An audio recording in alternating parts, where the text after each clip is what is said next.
Hi, I'm Zibby Owens, the creator and host of the award-winning podcast that you're listening to right now. Thank you so much, called Moms Don't Have Time to Read Books. It is a daily podcast, 365 days a year, and each day we talk to an author about all of the things related to their career, their book, their life, and more in 30 minutes or less, because who has time? I am now an author myself, although I wasn't when I started this podcast, and you can get my new memoir, Bookends, a memoir of love, loss, and literature, wherever books are sold starting July 1st, and my children's book, Princess Charming. You can learn more about me at zibbyowens.com, but really you're here to learn more about the authors, and that is what we're going to do. Also, be sure to check out all the other podcasts in the Zcast Podcast Network. You can learn more at zcastnetwork.com and definitely check out those shows as well. Jennifer E. Smith is the author of the novel The Unsinkable Greta James, which actually I listened to on audiobook. Jennifer is the author of 9 books for young adults, including The Statistical Probability of Love at First Sight and Hello, Goodbye, and Everything in Between, both of which have been adapted for film. She earned a master's degree in creative writing from the University of St. Andrews in Scotland, and her work has been translated into 33 languages. She currently lives in Los Angeles. Welcome, Jennifer. Thank you so much for coming on Moms Don't Have Time to Read Books to discuss both your new books, basically out at the same time, The Unsinkable Greta James and The Creature of Habit. Thank you for having me. I'm so happy to be here. I mean, I love this color, this blue. I mean, it's almost the same.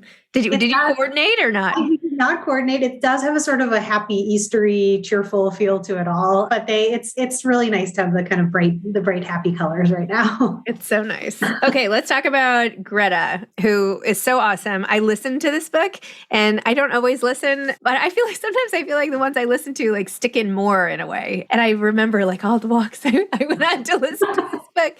And now I feel like I need to go stock up on Call of the Wild and all the books within the books. Tell listeners a little about what this book is about. Yeah, it's about a successful indie musician who is still reeling from the sudden death of her mother, who was her greatest cheerleader. And she winds up taking a week-long cruise to Alaska with her dad, who has never exactly been supportive of her life choices, on what was supposed to be her parents' 40th anniversary trip. So it takes place over this week in Alaska. There's also a romance with a charmingly nerdy professor that she meets on board the ship, but it's mostly a love story about Greta and her music and her kind of struggle to find her voice again. So yeah. I love that.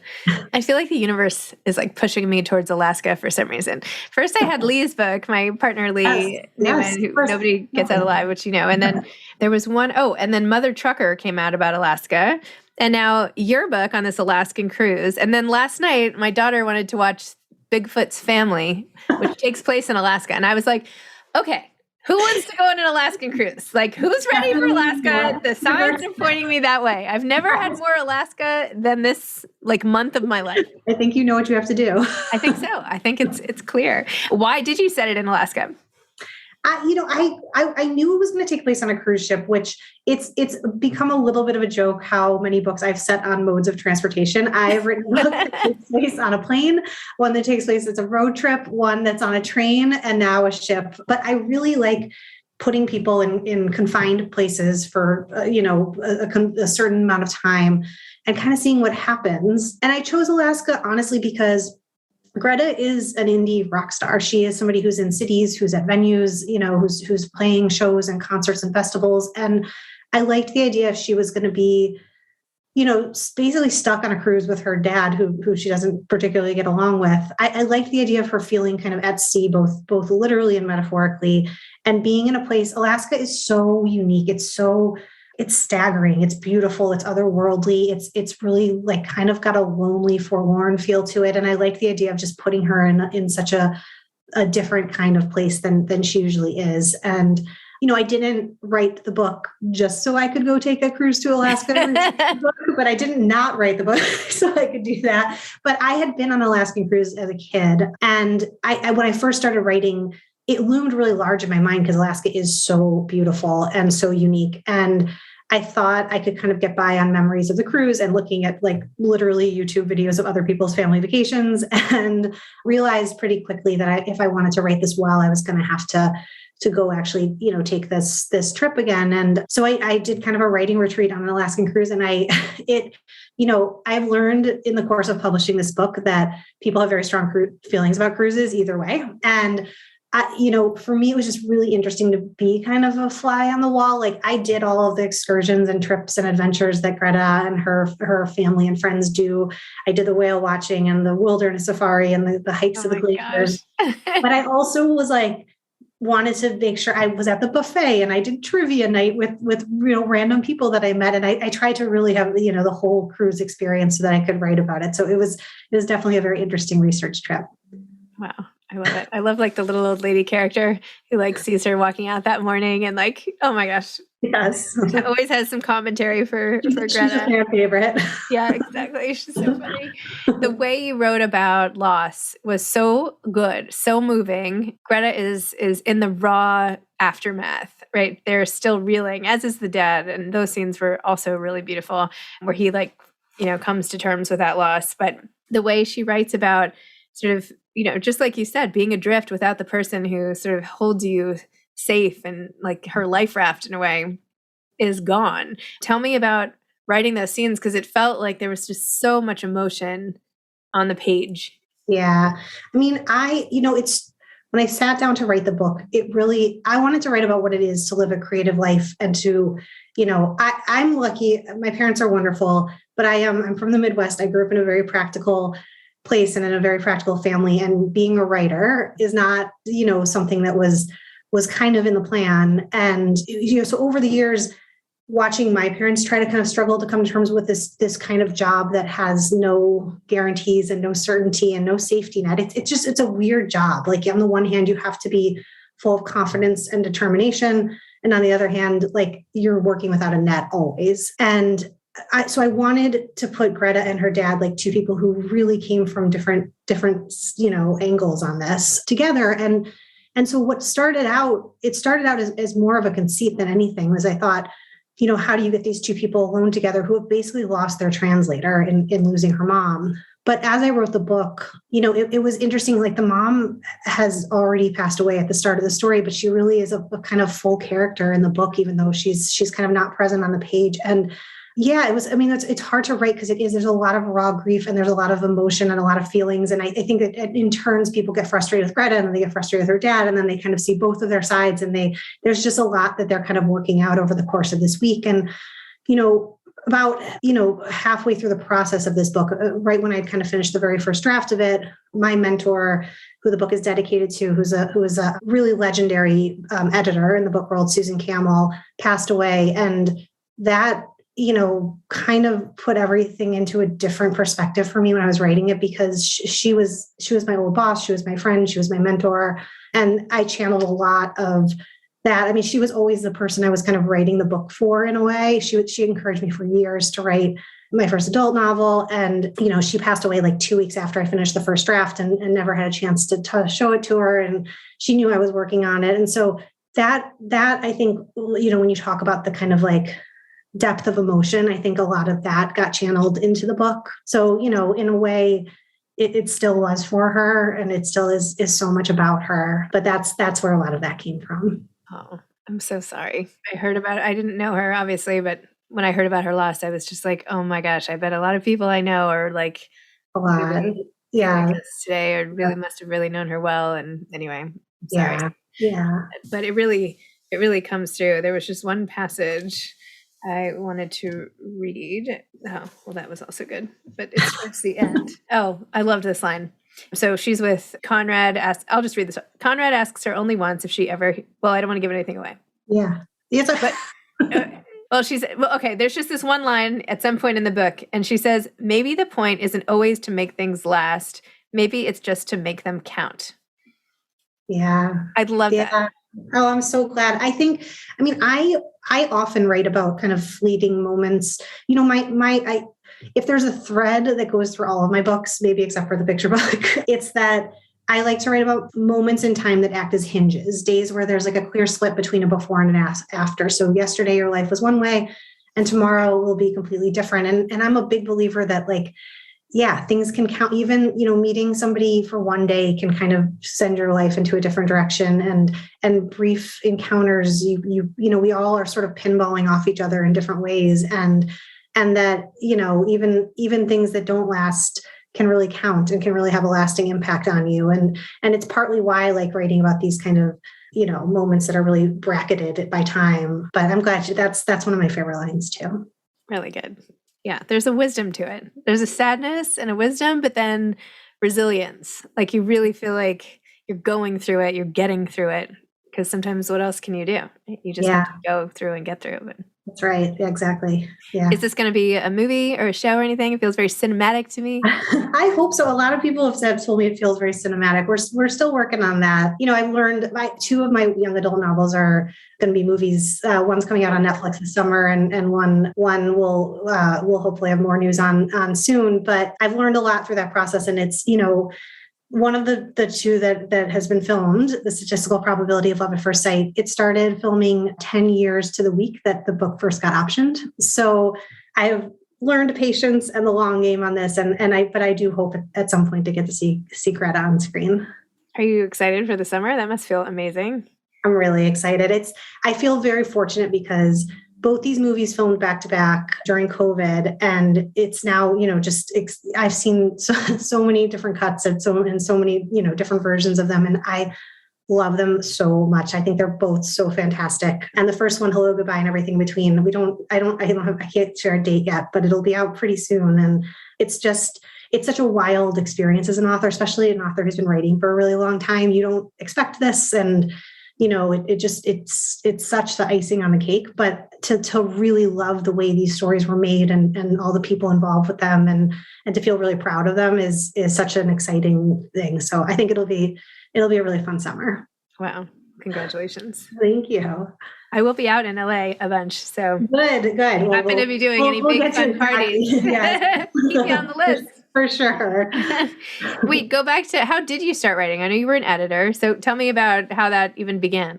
I mean, I was always writing in the way that I think a lot of us were always writing. But I worked in publishing for many years. I was always, to kind of go back to Greta and her dad, I was always very pragmatic about it all and never expected, that I could make a living doing it. But I wanted to be involved in books. And so I started out at a literary agency right out of college at ICM. And then I went back to grad school for a year for creative writing in Scotland. And then I came back and started working at Random House. And I was getting up in the mornings and writing my books and working on the weekends. And, my enduring memories of my 20s are all my friends hung over on the couch watching movies and me in my room, trying to write a book. And I always think back, again, kind of in terms of Greta and how hard these careers can be. And is that I wrote 2 books before my first one ever got published. And then even the first 2 books that got published sold about 2 copies each. I'm always very grateful when people tell me they've read them, because it's really you're one of a few. But I when I look back now and think how easily it would have been, especially with those first 2 that didn't get published, I sat down and wrote a whole novel from hundreds of pages. And then with no encouragement, and in fact, with a lot of discouragement, because I was getting tons of rejections, to kind of sit down and do it a second time, and then to do that a third time with no guarantees, with no, reasonable hopes about it. But that's what it is, right? It's you just kind of keep trying, and there's something that compels you to do it, and it comes from a place of passion. So I always kind of look back at my younger self now and feel really grateful that I did that. And then I also I think when Greta is my 11th published book and my 10th novel, and when I think sometimes when you look at a career, it can seem like a really straight line from point A to point B, but I look at it as all, there's some of these books have been stepping stones to the next thing. Some of these, I've had books that haven't sold in between ones that have. I've had tons of books I've set aside. I've had books that I thought were going to be a huge hit and that weren't, and books that nobody expected anything of that, went on to just via word of mouth do so well. And it's just kind of everything in between. So I think what I always try to remember, having been doing this for a while, is all you can do is control what you can control, which is the writing and the book and the work. And then, just the industry will do what it'll do and the market will do what it'll do. But as long as you kind of keep focusing on telling good stories and writing well and staying kind of true to yourself. That to me is just always the kind of thing to keep in mind. Love that. Amazing. Okay. The Creature of Habit. So where did this come from? And it is so cute and it's just so adorable. Anyway, and great. My daughter particularly loved this book and has requested many reads. So I'm so glad. That's so fun. It has been such a joy to do a picture book. I mean, my joke has been that, I feel really privileged to have written YA for all these years.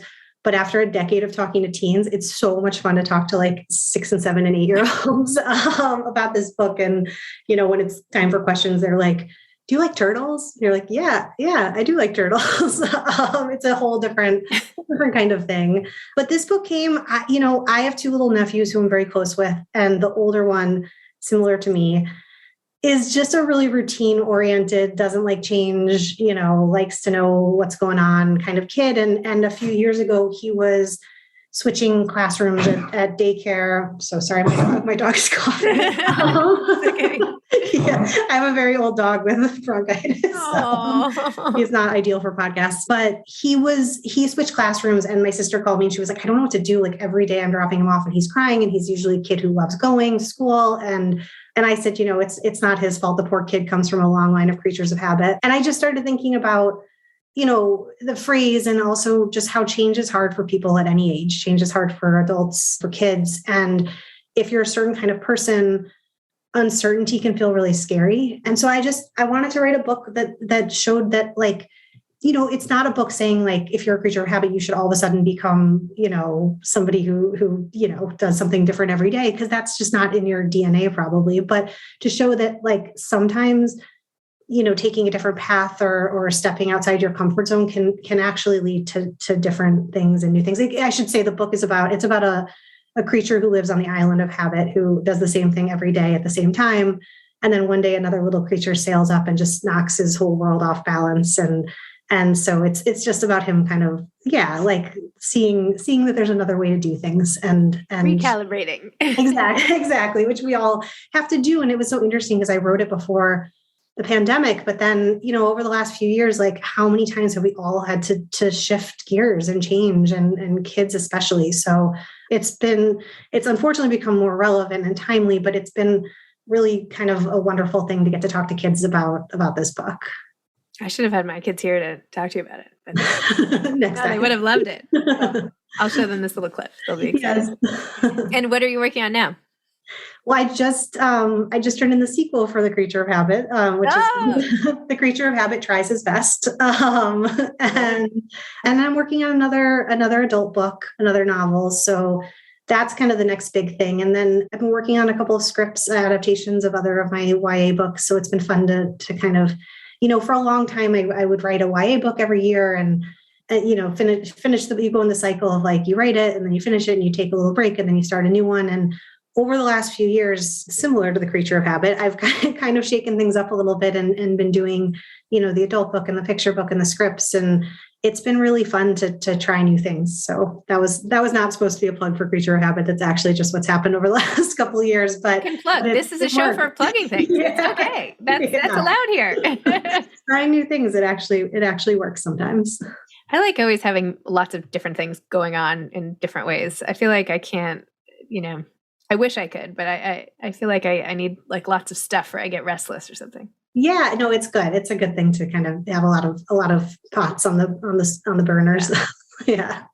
Although I don't like cooking a lot of things at the same time. So aside from that, I meant like intellectually, not. Yes, exactly. No, that's like a totally fair. No. I have like I'm not blessed. Like I can follow a recipe because I'm, a reasonably intelligent person, but I cannot, I'm right at your level. I get it. Like, oh my gosh. Anyway, so what advice would you have for aspiring authors? I mean, I think the obvious is always just to read a lot and read widely.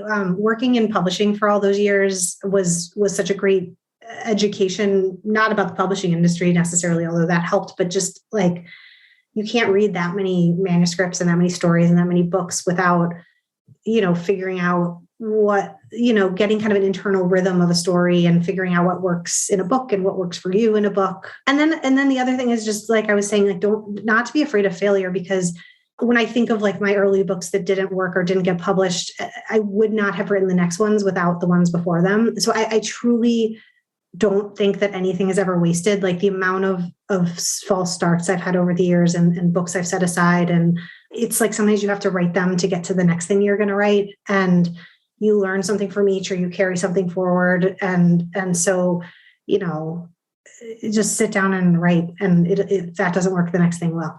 And just keep going. I totally agree. I feel like before I did this podcast and learned that like everybody else who wants to be a writer had the same thing, like I just felt like such a failure.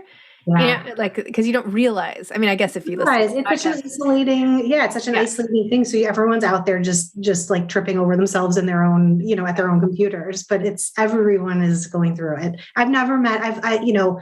After years of like being an author, working in publishing, I've never met a single author who doesn't have like a book in the drawer or one that didn't work or something that they got stuck on. It's just it's so universal.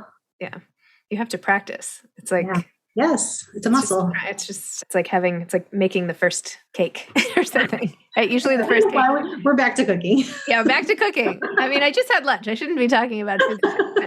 Yeah, I think it would be a consolation. I wish I had known that way back when, that like having something in the drawer doesn't mean you're a failure. It means you're a writer.